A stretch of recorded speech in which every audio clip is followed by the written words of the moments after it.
자, 인류의 정신문명사에서 가장 위대한 여정이 있는 붓다로드에 오신 것을 환영합니다. 오늘은 지금 원나라 이야기를 해드릴 거예요. 원나라 하면 몽고, 어떻게 보면 전 세계에서 가장 위대한 제국을 거느렸던 그리고 가장 넓은 그거는 아니고 나중에 이제 대영 제국이 나타나면서 가장 넓은 영토를 가졌던 건 사실은 대영 제국입니다. 근데 이제 시기적으로 이제 1800년대하고 그 다음에 이제 1200년대를 비교할 수도 없고, 그 다음에 영국이 차지한 땅들은 저 캐나다나 호주나 뭐 이런 땅들이 있거든요. 그러니까 인도 빼놓고는 사람 잘 안 사는데 대자연의 광활함이 있는 곳을 먹었기 때문에 사실 단순 비교는 어려워요. 그래서 인류 역사상 어떻게 보면 가장 위대한 영토를 먹었고, 그 다음에 가장 빠르게 어떻게 그렇게 빨리 먹을 수 있을지 진짜 불가사의할 정도로 그런 몽고에 대한 이야기를 할 거고, 또 우리나라랑도 직접적으로 관련이 있죠. 우리가 원간석기, 우리 역사에서 최초로 이민족에 의해서 통치된 건 아닌데 어떻게 보면 통치 비스무리하게, 그러니까 간섭을 많이 받은, 그래서 일제강점기하고는 다릅니다. 일제강점기는 주권 자체를 빼앗긴 거고, 이때는 자치권은 가지고 있지만 잔소리를 더럽게 받는, 이런 말을 해도 될까? 옛날에는 이런 말이 예사로 했었는데 요즘은 시대가 바뀌어가지고 일종의 처가살이하는 듯한 느낌의 그러한 상황들이 연출되던 게 그런 거죠. 그리고 우리나라는 사실은 고려 같은 경우는 줄을 굉장히 잘 섰습니다. 그래서 쿠빌라이 쪽으로 줄을 섰기 때문에 대우를 엄청 받았었죠. 그러니까 고려 시대 때 괜찮았었어요. 여러분 생각하고 좀 다릅니다. 중국 한족은 그냥 뭐 완전히 낮은 신분. 그래서 고려 때 기록들을 보면 고려인들이 가서, 그러니까 중국 한족과 우리나라 사람의 신분이 역전 현상이 일어났던 유일한 시절이 사실은 원간석기의 고려시대입니다. 굉장히 재밌죠. 그러니까 우리는 계속 쟤네들이 위라고 생각하지만 실제로는 그때 뒤집어졌고, 줄을 워낙 잘 서서 쿠빌라이의 딸이 우리나라에 시집을 오죠. 중국의 어떤 황제도 우리에게 딸을 보낸 적이 없습니다. 근데 쿠빌라이 쪽에서 보냈으니까, 쿠빌라이는 진짜 대단한 사람이에요. 원나라를 만들어낸 사람. 그래서 엄청나게 대단한 사람인데도 불구하고 이제 그렇게. 그래서 우리랑도 관련이 있고, 뭐 세계사적으로도 진짜 몽고 하면 할 얘기는 진짜 많습니다. 진짜 많습니다. 그리고 몽고의 별명이 우리에게는 잘 안 알려져 있지만, 지난번에 제가 잠깐 말씀드렸어요. 이슬람의 재앙. 예, 이슬람의 재앙. 그래서 이슬람은 완전히 뭐 몽고에서 싹쓸이 당합니다. 지금 뭐 우크라이나 전쟁 뭐 이런 거 하고 있잖아요. 거기 다 몽고한테 그냥 한 방에 쫙 밀려가죠. 그리고 가만히 생각해 보면 서유럽까지는 못 먹었는데 동유럽까지 먹었잖아요. 그러면 거기 이렇게 대충 계산해 봐도 이슬람 영토인데? 라는 생각이 들죠. 그리고 이슬람들이 굉장히 용맹스럽고 잘 싸워요. 그래서 더 뒤지게 두드려 맞았다는, 차라리 비굴했으면 괜찮았는데 이렇게 좀 맞서죠. 몽고는 맞서는 꼴은 못 봅니다. 몽고의 언제나 작전은 한 가지죠. 그냥 우리 밑으로 들어올래, 안 그러면 싸울래. 이렇게 해서 싸운다 쪽으로 가면 초토합니다. 초토합니다. 그게 몽고의 작전이기 때문에 약간 비굴하게 그렇게 갔으면 좀 살았지. 그래서 그런 얘기들 해드릴 거예요. 이제 뭐 징기스칸 얘기 잠깐만 해드릴게요. 자기 아버지가 아마 적장 이름이에요. 저 태무진이라는 사람을 죽여놓고 자기 아들 이름을 태무진으로, 몰라 나도 몰라. 그리고 유목민들은 저렇게 막 서로 약탈하는 게 버릇처럼 돼 있습니다. 그 당시 유목민들은 그래서 자기 아버지도 자기 엄마를, 태무진의 엄마를, 징기스칸의 엄마를 약탈해서 잡아서 결혼했어요. 잡아왔어요. 그리고 나서 나중에 이제 징기스칸이 태어나고 이제 결혼했는데, 부인이 부르테입니다. 부르테. 그렇게 해서 16살에 78년에 결혼했어요. 그러니까 결혼한 지 3년 됐다. 3년. 그죠? 3년 됐는데 아버지가 뺏어온 그 어머니를 뺏어온 그 부족이 다시 자기 마누라를 뺏어갑니다. 뺏어가는 아주 안타까운 사연. 그래서 18살이잖아요. 지금 18살 때 자기 마누라를 뺏겨요. 마누라를 뺏기고 나중에 이제 강해져서 찾아오는데 임신이 돼 있더라. 갈 때는 혼자 갔는데 올 때 1+1으로 왔다더라. 그 굉장히 저는 이 얘기를 듣고 너무너무 감동을 했거든요. 너무너무 감동을 했거든요.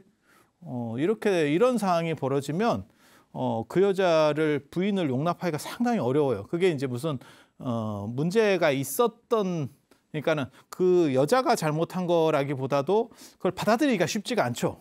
그걸 받아들이기가 쉽지가 않죠. 근데 계속 부인입니다. 찾아온 뒤로도 계속 부인이고 그 아들이 이제 주치라는 아들인데 나중에 후계자 권한까지도 올라가요.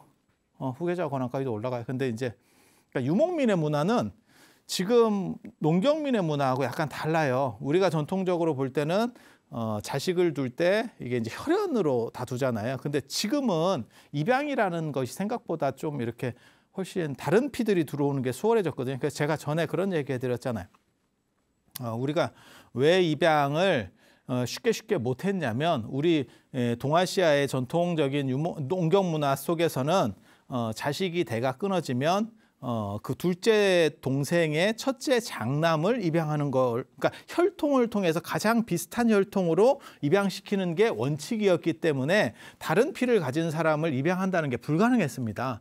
근데 처음에 저는 저런 걸 보고 야, 저게 과연 가능할까? 라는 생각을 했었는데 징기스칸 참 멋있는 사람이다. 이 얘기도 이런 생각도 했었어요. 이런 생각도 했었어요. 그게 자기가 지켜내지 못한 것에 대해서 책임을 지려고 하는 태도. 그거는 굉장히 멋지다. 라는 생각을 했거든요. 그래서 아들하고 대등하게 대우를 해줘요. 그런데 나중에 이제 후계 구도에서 저쪽으로 넘기자라고 그랬더니 둘째가 이제 태클을 걸죠.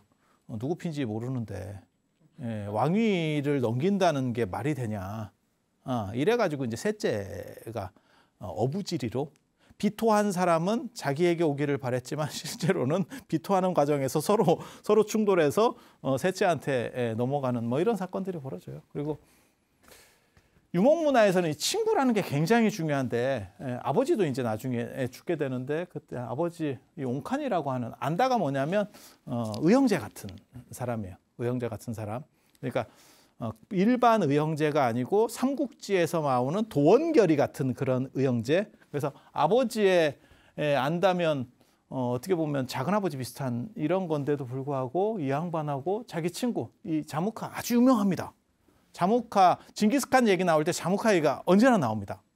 자무카 한 번 정도는 들어봤을 법한 어떻게 보면 숙명의 라이벌 친구인데도 불구하고 숙명의 라이벌 그리고 결국은 징기스칸에 의해서 죽어요. 그리고 끝까지 징기스칸은 자무카가 어떻게 보면 최고의 친구예요. 안다였었고 징기스칸의 유일한 안다였었고 그래서 포로로 잡았을 때도 너를 용서해 주겠다. 같이 가자라고 했더니 차라리 죽음을 택하겠다. 자무카도 상당히 대단한 사람입니다. 그래서 맨 마지막에 이제 왕중왕전에서 친구하고 딱 붙는 거죠. 그렇게 해서 자기 어떻게 보면 작은아버지, 대부 뭐 이런 쪽에 해당하는 사람과 자기 친구가 이렇게 둘이 합쳐가지고 자기를 배신해서 징기스칸이 점점 커오니까 저걸 좀 잘라내야겠다. 이렇게 해서 저 둘이 공격을 합니다. 그래서 결국 징기스칸 세력들이 다 깨져버리고 저쪽이 원래 더 세요. 그래서 내 얘기는 그래. 징기스칸이 자기 아들하고 저 옹칸의 딸하고 이렇게 좀 결혼을 시키려고 했더니 쟤 너무 많이 컸다. 이렇게 해서 이제 힘이 저쪽으로 점점 쏠려간다는 거를 생각을 해서 크기 전에 잘라야겠다. 라고 해서 공격을 했대요. 그런데 못 잘라냈지. 그리고 그게 유명한 발주나 맹약이 됩니다. 발주나까지 막 도망을 갔더니 여기 갔더니 사부작 온 사람이 19명이래. 그렇게 해서 친척 피 섞인 사람은 한 명인가 밖에 없고 다 그냥 자기랑 어떻게 보면 혈연 관계가 아닌 사람들 그렇게 해서 저 사람들하고 무슨 얘기를 하냐면 도원결의 같은 얘기를 하는 거예요. 그래서 우리는 같은 피를 가진 사람은 아니지만 끝까지 간다. 그리고 여기서 지금 이 맹세에 참석한 사람들에게 멋있게 한번 징기스칸이 질러 어떤 일이 있어도 죽이지 않는다.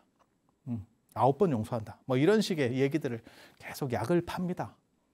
그리고 저걸 중심으로 해서 초원의 질서를 재편하기 시작해요. 그러니까 혈연 중심이라든지 이런 데서 벗어나서 능력 중심에 어떻게 보면 진짜 우리나라에 필요한 것 같은데. 그래서 신분이나 이런 거 다 필요 없고 능력으로서 그 사람의 역할들을 가지고 그 사람을 평가하겠다라고 하는 세계관을 재편해요.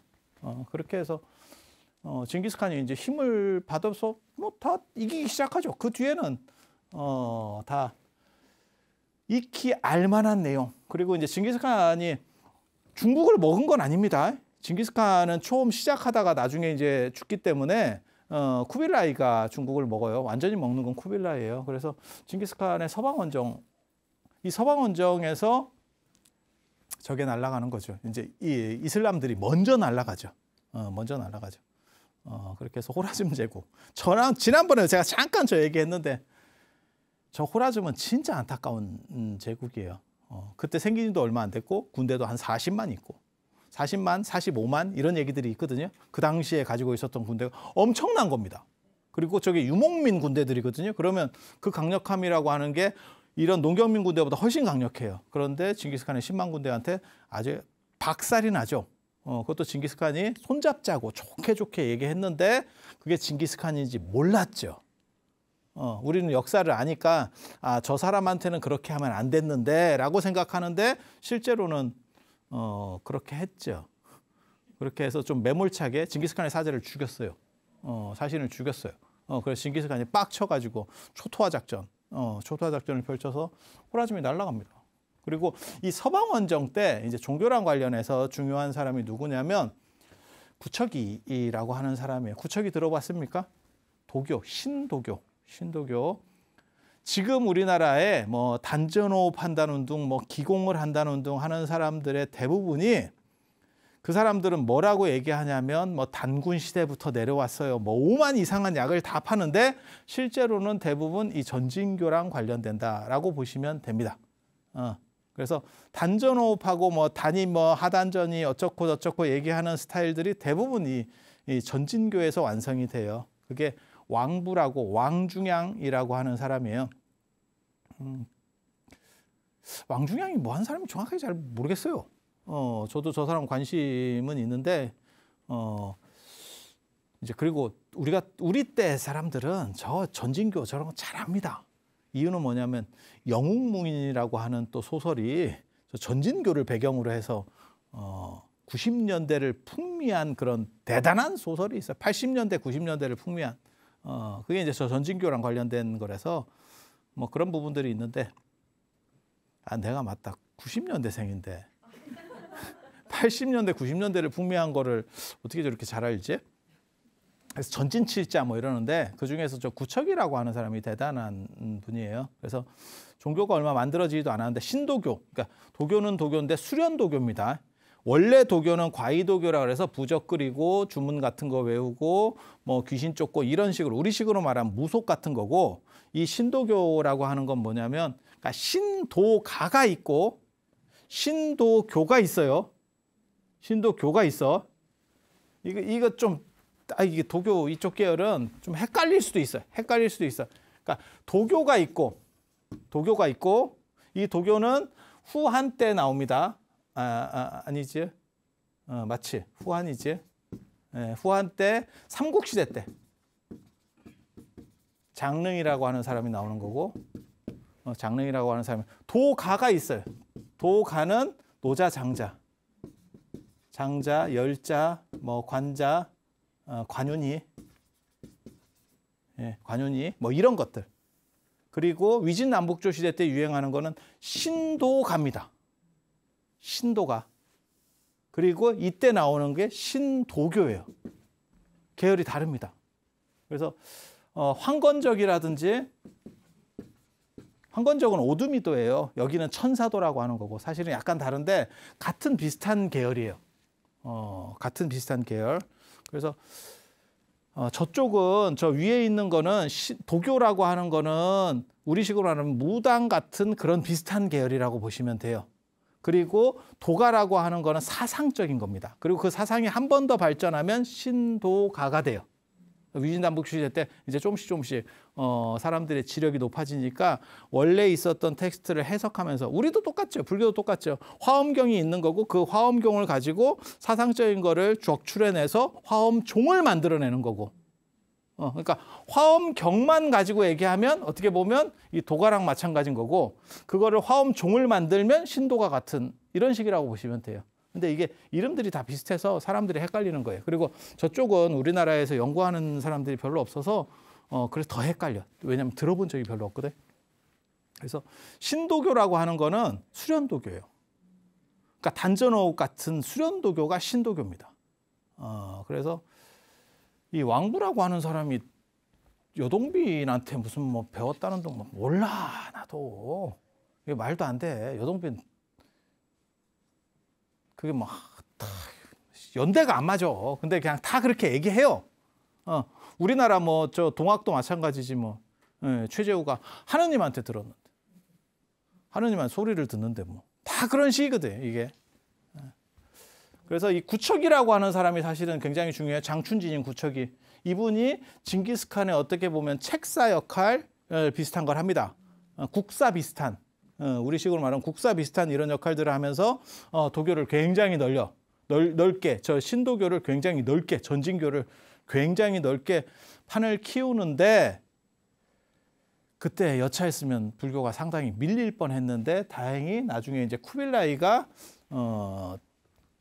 중국을 장악하면서 쿠빌라이는 불교입니다. 그런데 그게 하필 티베트 불교, 티베트 불교라고 하는 거죠. 그래서 기본적으로 알아두실 거는 1229년에 징기스칸 이제 죽고 2년 뒤에 삼남인 우구데이 첫째 주치하고 둘째하고 싸우는 바람에 삼남한테 갔고 이 삼남은 좀 무능한 사람입니다.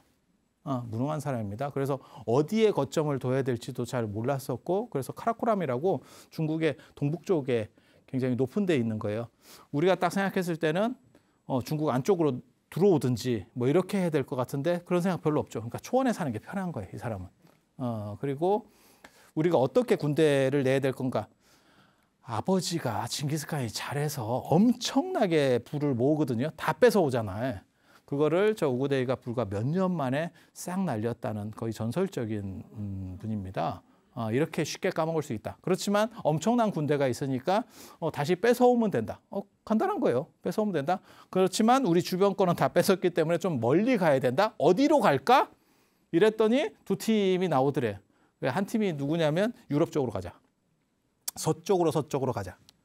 서쪽으로 가자. 라고 하는 팀이 하나가 있고 그쪽으로 했다가 조금 어려울 것 같은데 라고 해가지고 이제 중국 쪽으로 가자. 이 바투라는 사람이 이 주치 아들이에요. 근데 굉장히 대단한 사람입니다. 그러니까 되게 재밌는 게 징기스칸이 죽어도 저 주치는 사실은 누구 핀지를 모르거든요.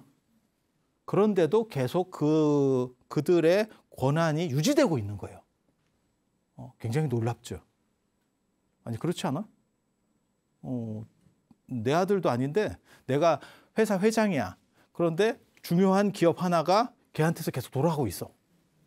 그리고 다른 사람들도 뭐라고 안 해. 그리고 이 수부타이 들어보셨어요? 이 징기스칸 얘기 나오면 이 부르테하고 수부타이를 사람들이 잘 기억합니다. 그러니까 이 자무카하고 수부타이를 하거든요. 수부타이가 어떻게 보면 전쟁의 신입니다. 인간이 저 정도 전투 능력을 가질 수가 있을까? 라고 싶을 정도로 우리 역사로 얘기하면 누구라고 생각하시면 되냐면 김유신이나 이순신 장군 같은 분이에요. 무패. 그리고 전략이 아주 귀신 같아요. 저분이 동유럽까지 그냥 싹 미는 거죠. 동유럽까지 싹 미는 거죠. 만약에 예를 들어서 저 우구데이가 조금만 10년만 더 살았으면 전 세계 역사에서 사실 가정은 없는데 저 양반이 한 10년만 더 살았으면 서유럽까지 영국하고 북유럽을 제외한 서유럽까지 싹 밀립니다. 계속 밀고 가고 있었어. 계속 밀고 가고 있었는데 두 번째 칸인 우구데이가 죽어요. 죽으니까 무슨 일이 벌어지냐면 다 모여서 카라코람까지 다 군대를 회군하는 거예요. 다 모여가지고 뭐 하냐면 새로운 칸을 뽑아야지. 그게 내가 될 수 있잖아. 어떻게 보면 너무 안타까운 사건이에요. 우구데이가 조금만 더 오래 살았으면 서유럽까지 끝났을 건데 좀 안타깝지. 예. 동양이 서양을 진짜 완전히 밟을 수 있는 거의 유일한 기회였었는데. 예. 그리고 몽고가 이룬 업적이라는 게 굉장히 대단해요. 동쪽의 고려에서부터 동유럽까지가 하나의 나라가 돼버렸잖아요. 그래서 사람들이 자유롭게 오고 갈 수 있습니다. 그러니까 뭐 관세도 이제 없어진 거고, 그러니까 한 나라처럼 움직일 수 있는 거죠. 나라마다 끊겨 있으면 다 세금도 내야 되고 국경을 넘어설 때 다 힘들어지는데 이게 지금 다 하나로 통으로다가 연결이 돼요. 그래서 세계적인 여행가들이 나타나기 시작하는 거예요. 그게 마르코 폴로라든지 이분 바투타라든지 세계 3대 기행문 하면 마르코 폴로의 동방견문록, 이분 바투타의 여행기, 그다음에 현장의 대당 서역기를 놓거든요. 근데 이분 바투타하고 마르코 폴로가 저게 다 원나라, 정확하게 말하면 몽고 시절에 나타나는 거예요. 몽고 시절에. 그래서 그렇게 된다는 거 한 가지를 생각을 하시면 되고,